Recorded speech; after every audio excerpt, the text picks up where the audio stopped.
Hello guys, welcome to Taitsing Academy. This is your host Matt.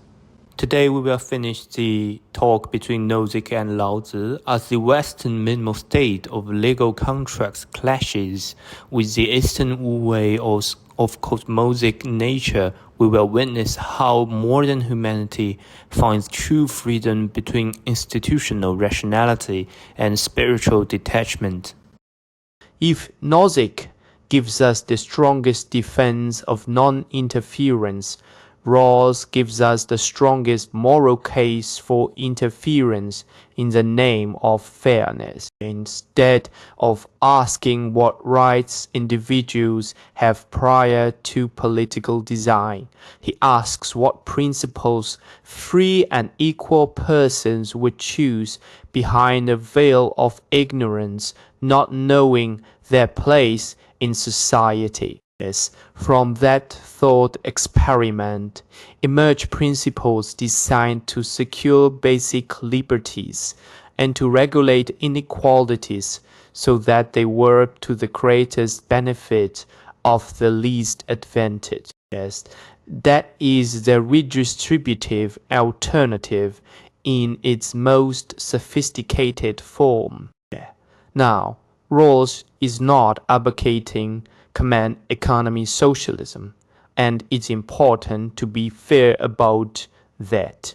He is trying to tame contingency. He sees that talent, family background, and social position are morally arbitrary, and he wants institutions to correct for that luck. For many people, that seems not only reasonable but humane. And that's why Rawls matters so much in this discussion. Because if we are going to defend non-interference, we must answer the most compelling argument for patent redistribution, not the weakest one. The disagreement then is profound. Rawls sees political institutions as instruments for shaping the basic structure toward fairness. Nozick sees that very project as a standing threat to self-ownership, as we'll later see, would likely raise an even more radical concern that the attempt to impose fairness through active management may itself generate the disorder, envy, and artificiality it seeks to cure. Does Nozick challenge patent justice more memorably than in the famous case of Will Chamberlain? Nozick's Will Chamberlain example is brilliant because it turns an abstract debate about justice into a question almost anyone can feel in real time. Here's a setup. Imagine we begin with a distribution of wealth that everyone agrees is perfectly just. Whatever your favorite pattern is, equality, desert, Rawlsian fairness, take your pick. Now imagine that millions of people voluntarily choose to give a small amount of money to Will Chamberlain to watch him play basketball. At the end of the season, Will has far more than anyone else. What happened? Did injustice occur? Nozick's answer is no. If the starting point was just and the transfers were voluntary, then the new distribution is just too. It matters because it shows how fragile pattern theories are. Any pattern distribution, once you allow free persons to act, will be disrupted by their choices.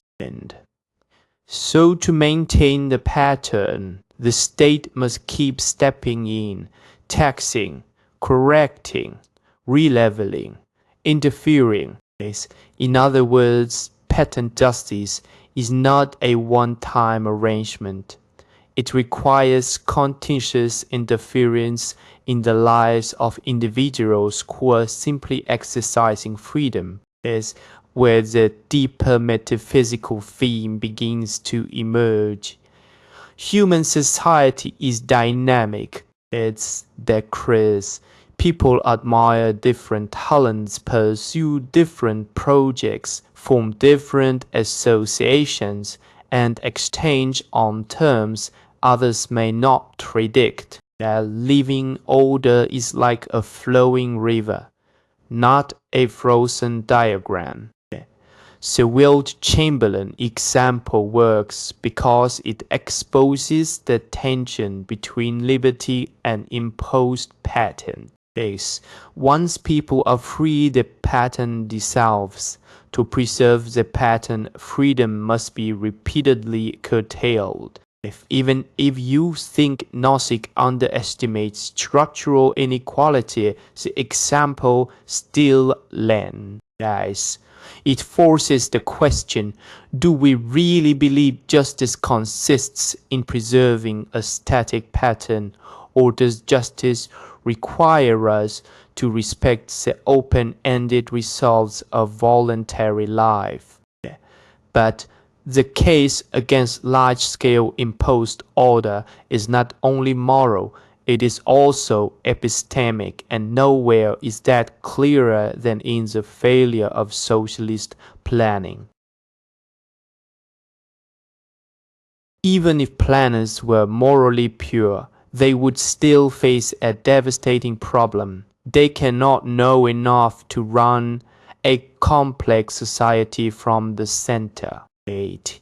Now, this is the socialist calculation problem, developed by Mises and deepened by Hayek.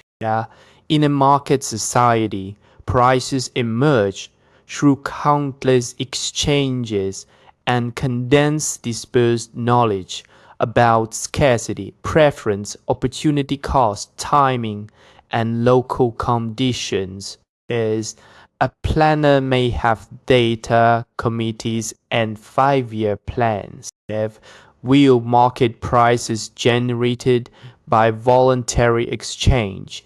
That planner lacks the informational signals needed for rational economic coordination. That Soviet experience made this problem painfully concrete. Its central planners could set targets for steel, grain, or shoes, but they repeatedly produced absurd mismatches between what was counted and what was needed. You can hit output quotas and still generate unusable goods, shortages, waste, and bottlenecks. Because the problem is not merely one of goodwill or intelligence, it is one of structure. And society is dispersed, tacit, and constantly changing. And this is where the connection to Laozi becomes more than poetic. Suspicion of overgovernance is not just moral quietism. It is an insight into complexity. Social reality is too alive, too emergent, too context-sensitive to be mastered by command. Hayek calls this spontaneous order. Laozi calls us to non-forcing. Different terms, same warning. When rulers substitute central design for distributed adjustment, they do not overcome disorder. They manufacture it. So the critique of redistribution and planning is not simply that the state is bad. It is more subtle than that. It's redactorialized coercion collides with the very conditions under which knowledge, coordination, and equilibrium can arise. So far, we've seen the historical, moral, and epistemic case against coercive design. Now we need to enter the Daoist worldview that gives non-interference its deepest metaphysical grounding.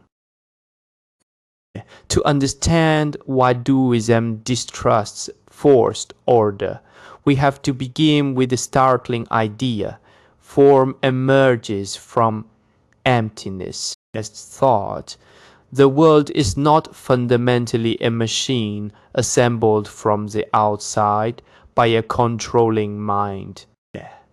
It is an unfolding process arising from the Tao, the generative source that cannot be fully captured in language. Yes, this is why Daoist ontology often speaks in paradoxes. What appears empty is not barren. It is fertile. Daos. What looks unstructured is the condition from which structure emerges. The void here is not nihilism, it is creative openness. Yes, our Western audience. One useful analogy is jazz improvisation or an ecosystem. Order does not come from a single dominating blueprint imposed at every moment. It emerges from responsive interaction within a living field. A forest is not centrally planned, yet it organizes itself through countless mutual adjustments. As a Taoist sees human life in a similar way, individuals, communities, and practices emerge within a larger pattern that is not designed by the state. That matters, political, because if reality itself is emergent, then the ruler who acts as though society were dead material has already misunderstood the world. The more aggressively he imposes fixed categories, moral labels, and distributive schemes, the more he violates the generative openness from which real order comes. In Nozickian language, this means individuals are not to be used. In Daoist language, it means beings have their own D, their own inner potency or way of expressing the Tao, and political domination interrupts that unfolding. So, when I say the minimal state may reflect a universal metaphysical truth, this is what I mean. It's not that every metaphysical system says the same thing, but that some of the deepest traditions converge on a shared insight. God arises more authentically from within than from above. Now, interference is not just risky policy. It can be a metaphysical mistake about what human beings are. Yes. Once that ontology is in place, the key Taoist political terms start to make much more sense. Yes. If you remember only 3 Taoist political terms from this talk, let them be these: Wu Wei, Tiandao, and Ziren.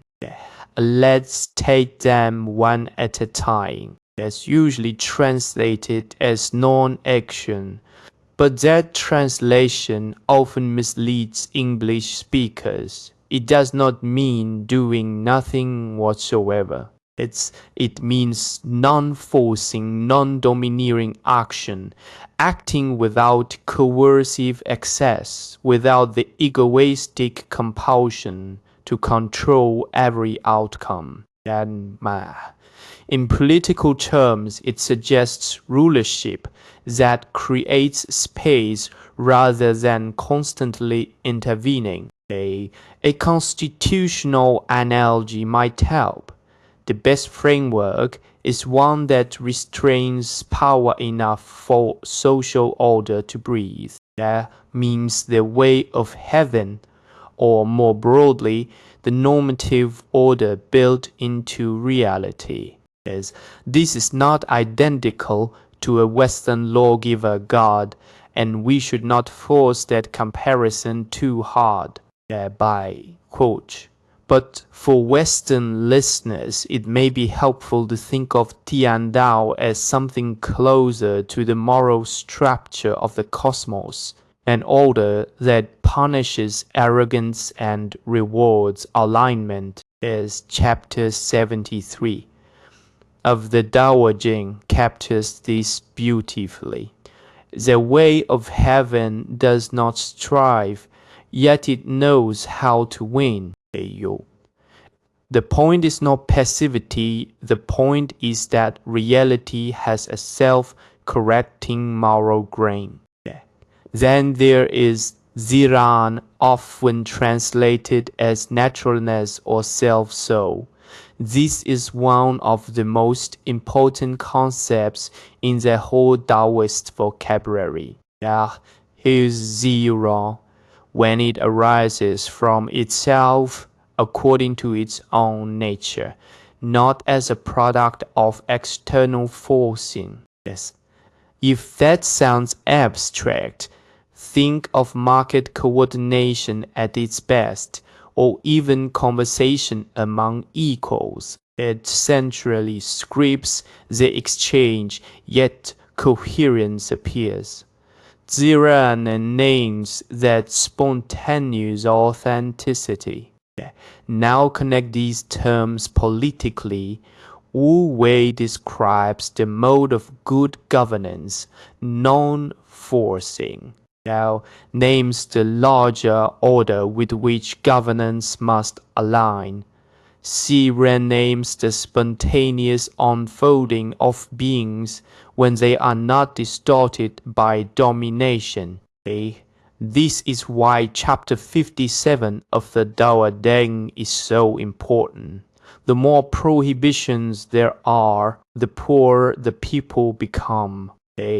Therefore, the sage says, I practice non-action, and the people transform themselves. Yes. Not an argument against all law, it is an argument against the conceit that order must be manufactured through constant control. And here the bridge to Nozick is remarkably strong. Yes.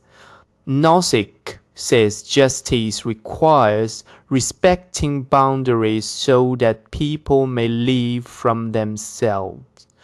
Daoism says wise rule avoids force so that beings may unfold from themselves. And different vocabularies, same structural insight. As Ziran is spontaneity and Wu Wei is non-forcing, then the next symbol in Daoism helps us see what kind of human material politics should refrain from deforming. Is one of the most illuminating Daoist political images is surprising Paul. The uncarved block. The uncarved block symbolizes original simplicity before social overshaping, ideological carving, and artificial refinement. And now, that image can sound anti-civilization if we hear it carelessly, as though Daoism wants us all to abandon institutions and return to the forest. Yes. But that's not the point. The point is caution. Dao loves to carve human beings into useful forms, productive units, ideological subjects, administrative categories. Who reminds us that before the state classifies us, we are living beings with our own integrity. For a Western analogy, think of constitutional restraint combined with educational humility. A decent society should not treat people as raw material for moral engineering. It should leave room for plurality, experiment, eccentricity, and unplanned development. In that sense, Pooh resonates with liberal suspicion of paternalism. The state's job is not to co-opt souls into a preferred pattern. And that leads directly to political implication. Rulers are always carving through propaganda, compulsory redistribution, identity management, or hyper-regulation. They may produce compliance, but they do not produce organic order. The more they carve, the less space remains for self-formation. It becomes a warning against governments that confuse refinement with domination. Both Daoism and classical liberal liberalism distrust coercive carving. We still need to ask a crucial question. What actually coordinates society when rulers step back? Non-interference, they often ask. Fine, but what holds everything together? Is exactly the right question. And in the Western economic tradition, one major answer is the price mechanism. Communicate dispersed information, coordinate plans, and help adjust supply and demand without a central command post. Great achievement was to show that order can arise from decentralized interactions among people who each know only a tiny part of the whole. The market at its best is not chaos. It is a discovery process. Daoism reaches a similar insight from another angle. Instead of focusing on prices, it speaks of natural equilibrium. The tendency of things, when not excessively distorted, to find relational balance through ongoing adjustment system or even a well-functioning conversation. As the egg, the balance is real, but nobody externally imposes it line by line. It emerges. This is why Ziran matters so much. The world is not inert until authority animates it. It is already active, already self-ordering. We should be careful not to collapse these ideas into a simplistic equation, as if Tao equals market. That would be crude and historically careless. Daoism is broader than economics, and markets can also be corrupted by privilege, monopoly, and state-created distortion. But the structural parallel is undeniable. Spontaneous order and Daoist natural equilibrium both reject the conceit that intelligence must be centralized to be effective. For redistribution, forced redistribution assumes that social order must be morally corrected from above through patent real location. But if social life is a dynamic system of emergent coordination, then coercive correction may destroy the signals and relationships through which balance actually forms. It is like trying to improve a mobile by grabbing all its pieces at once. The moment you seize the structure, you stop the movement that kept it balanced. So the real contrast is not market versus morality. It is humble coordination versus arrogant design. That, I would suggest, is where East and West unexpectedly meet in a I or may aim, and we can begin to see how a Daoist thinker might respond to roles quite directly. Yes. Critique of roles would not begin by denying compassion. It would begin by doubting the wisdom of imposed moral patterning. This asks us to design institutions from the standpoint of fairness. This would ask a prior question. What kind of creature is the institutional designer who believes he can reshape a living order without damaging it? That is the heart of the critique. The problem is not benevolence. The problem is overconfidence. Once politics becomes an enterprise of patent correction, rulers are tempted to treat society as an object of administration rather than a field of spontaneous life. That's the perspective. Redistributive justice risks multiplying the very pathologies it claims to solve, and it can intensify comparison, politicize resentment, and make people increasingly dependent on central arbitration. In trying to equalize outcomes or continuously rebalance the basic structure, the state inserts itself deeper and deeper into social relations. The Precept 7 of the Daoism again becomes relevant. The more prohibitions there are, the poorer the people become. Yes.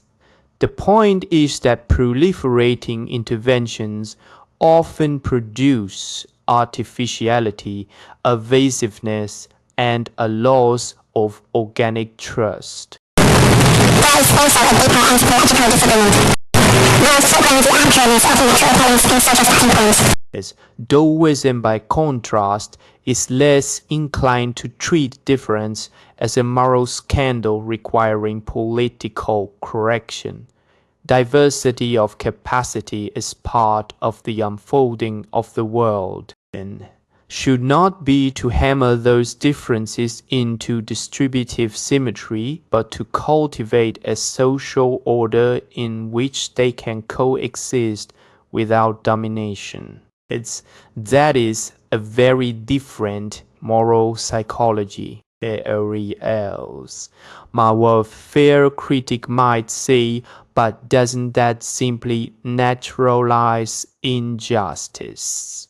That is an important challenge. At its best, is not to bless oppression. It is to distinguish between restraining actual coercion and trying to impose total fairness by force. Nozick draws that line in rights language. Daoism draws it in metaphysical language. The warning is the same. Once the state claims authority to continuously perfect the social pattern, persons cease to be respected as self-unfolding centers of life. Of course, the case for the minimal state doesn't end with Rawls, because critics like Cohen and Kimlicka press the objection even further.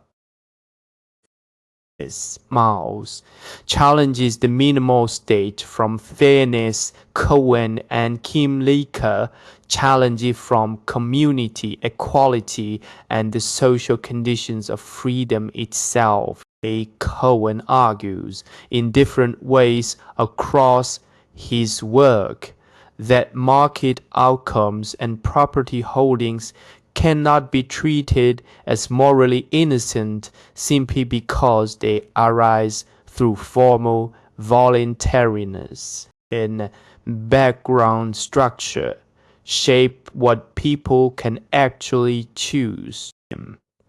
Meanwhile, presses liberalism to recognize that culture, membership, and social context matter profoundly for individual agency. In both cases, the criticism is clear. Pure non-interference may overlook the conditions that make meaningful freedom possible. Those objections should be taken seriously. Remind defenders of the minimal state not to confuse every existing market outcome with justice, and not to ignore historical injustice, exclusion, or institutional distortion. Nozick himself leaves room for rectification. On temporary defense of non-interference has to say more about monopolies, captured states, inherited privilege, and barriers to genuine exit and exchange. But the deeper response is this. Once we admit that freedom requires some background conditions, it does not follow that the state may endlessly redesign distributions according to moral ambition. You want, the danger remains. Correcting actual coercion is one thing. Authorizing permanent and pattern maintenance is another.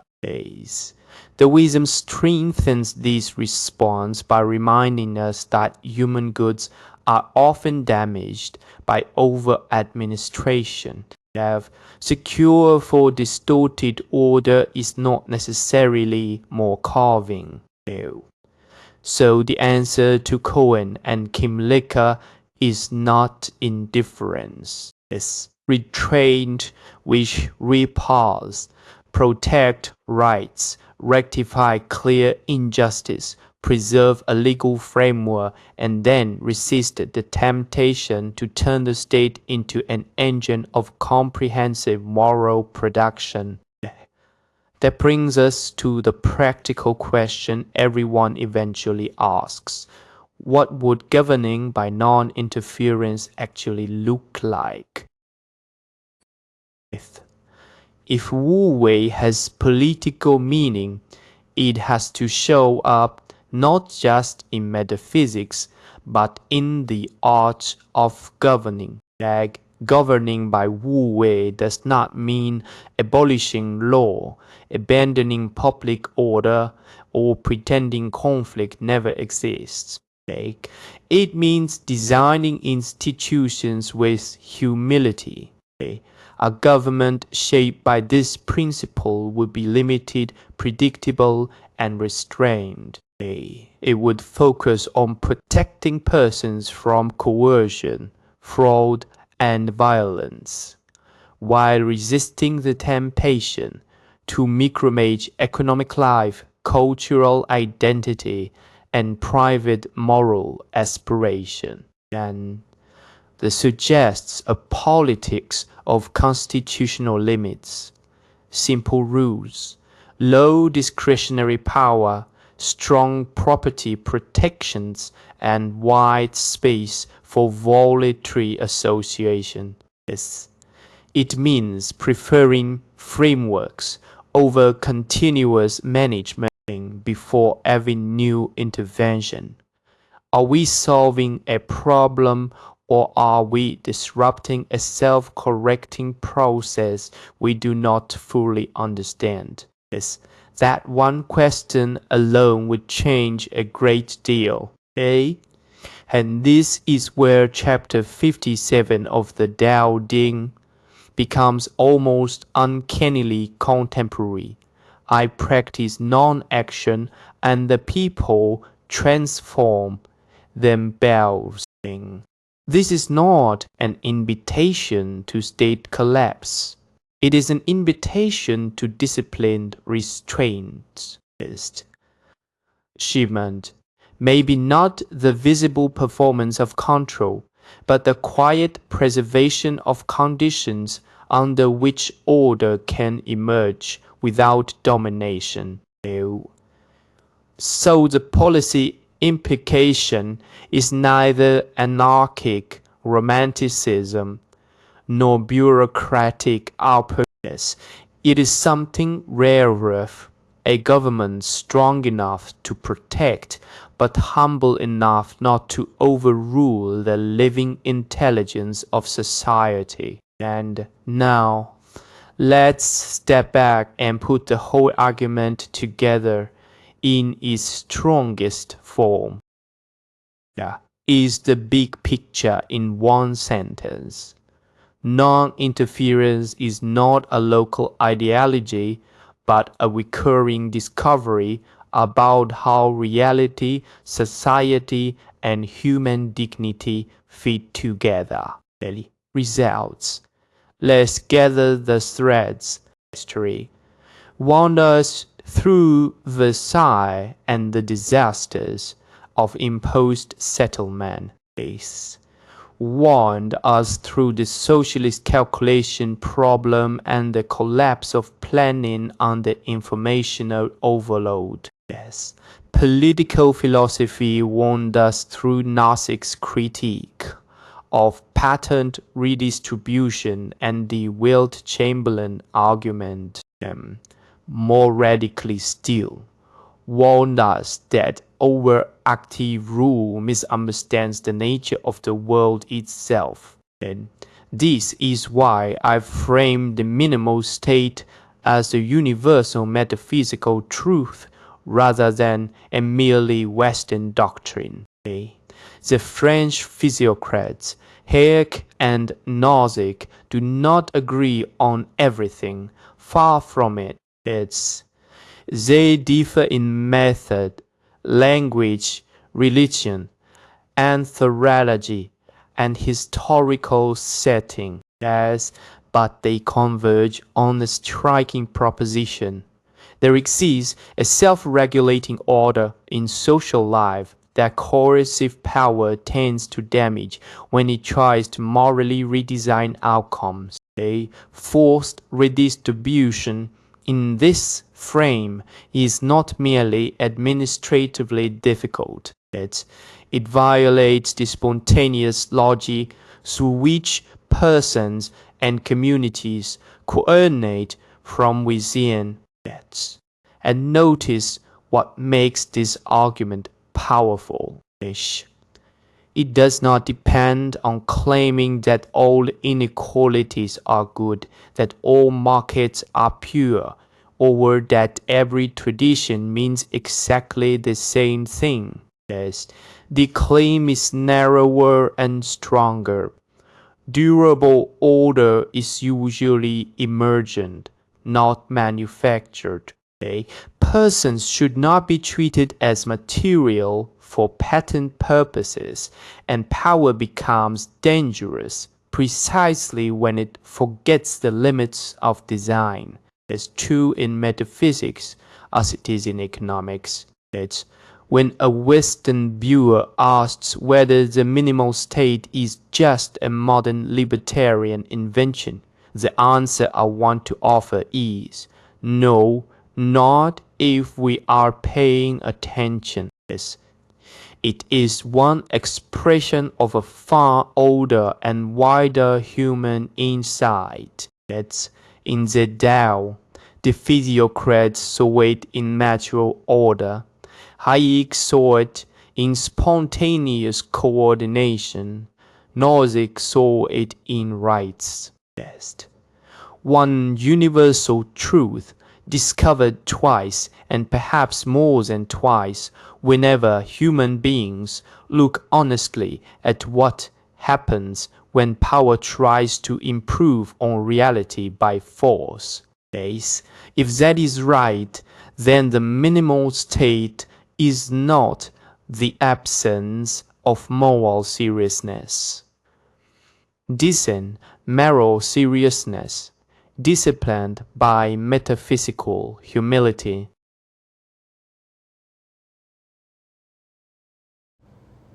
Thank you for your watching. See you next time.